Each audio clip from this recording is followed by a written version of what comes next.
Thanks for tuning in to this episode of Jam. I'm glad you're tuning in with me today because this is one of those conversations that can challenge us a little bit, but only if we embrace it. It can completely change our relationships, our leadership, and honestly, the impact that we have on the people around us. Today, we're talking about something that most people avoid. We're talking about holding people accountable. Now, when people hear accountability, sometimes they immediately think negativity. They think confrontation, they think conflict, they think about calling people out. But accountability isn't about controlling people. It's not about being harsh. It's not about acting like you're better than anyone. Accountability is one of the greatest forms of belief and care that we can show somebody. Because accountability says, I see greatness in you, and I'm not going to let you settle for less. We talk a lot about holding ourselves accountable, waking up earlier, working harder, staying disciplined, keeping promises to ourselves. And sure, all of that matters. But today I want us to think bigger because sometimes growth doesn't happen in isolation. Sometimes growth happens because somebody in our life cared enough to challenge us. Think about your life for a second. Who held you accountable? Maybe it was a coach, maybe a teacher, maybe a parent, maybe a friend, maybe a coworker. Maybe somebody looked at you and said, "You're capable of more." At the time, maybe you didn't love hearing it. But later you realize they helped pull something out of you. That's accountability. And I think all of us could do a better job of creating that in our relationships. Because if we're honest, sometimes we let people slide because accountability, that feels uncomfortable. We don't want awkward conversations. We don't want people to think that we're judging them. We don't want conflict. So instead, we stay silent. But silence isn't always kindness. Sometimes silence allows people to stay stuck. If I care about my friends, I should want them to grow. If I care about my family, I should want them to improve. If I care about my coworkers, I should want them showing up at their best. And if they care about me, I should want them holding me accountable too. Because accountability creates something powerful. It creates trust. Think about it. Who do you trust more? Someone who tells you what you want to hear or someone who tells you what you need to hear? Accountability says, I'm not here to embarrass you. I'm here to help you become who you're capable of becoming. That changes everything. Now, before we go any further, accountability doesn't mean perfection. People make mistakes. People miss goals. People have hard seasons. Accountability isn't demanding perfection. It's creating ownership. It's saying, what happened? What can we learn? What's next? That's growth.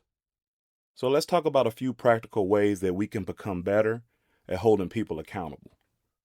Number one, lead with care before correction. People receive accountability better when they know you genuinely care about them. Nobody likes feeling attacked. Nobody likes feeling judged. So before correction, make a connection. Make sure people know I'm on your team. I love you. I'm here for you. Accountability should feel like support, not punishment. Instead of saying, you always do this, try saying, I know what you're capable of, and I don't want to see you sell yourself short. That's a huge difference. People are more open when they feel respected. Number two, be willing to have uncomfortable conversations. This is a big one. Growth lives on the other side of uncomfortable conversations. This applies to friendships, families, work, teams. Sometimes we avoid saying things because we want peace and we don't want to start a fight. But avoiding every difficult conversation doesn't create peace. It creates distance. Accountability may feel uncomfortable in the moment, but long term, it builds stronger relationships. If something matters, have a conversation respectfully, directly, and with good intentions.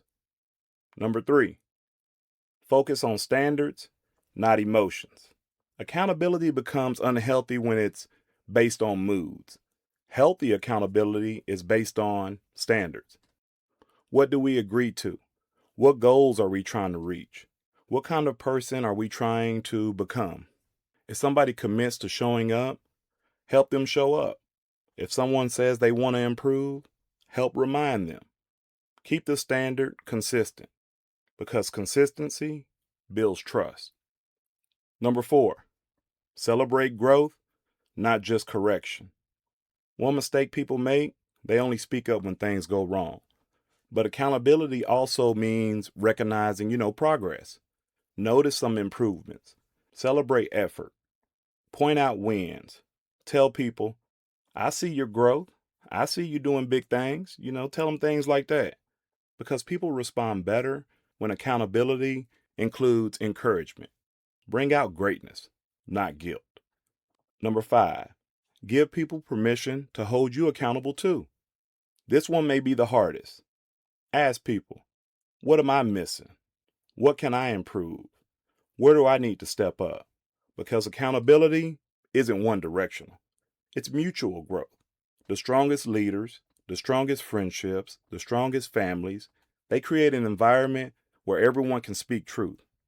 And nobody feels above of being challenged. Everybody should want a good challenge. Here's something I want everybody listening to think about today. Who in your life needs accountability? And who have you given permission to hold you accountable? Because accountability is not about controlling anybody. It's about helping people become who they're meant to be. Sometimes greatness isn't discovered through comfort. Sometimes greatness gets uncovered because somebody believed in us enough to challenge us. So this week, have the conversation. Encourage somebody. Call somebody to a higher standard. Accept feedback. Push somebody forward. And remember, holding people accountable doesn't push people away when it's done the right way. It creates trust. It builds character. And sometimes it changes lives. That's all I have for you on this episode of Jam the Podcast. If this episode spoke to you, send it to someone who challenged you to become better, or someone who needs the reminder that accountability is a form of care. And remember, keep growing, keep showing up, and keep bringing out greatness in others. If not, you may be jammed. Thanks for listening.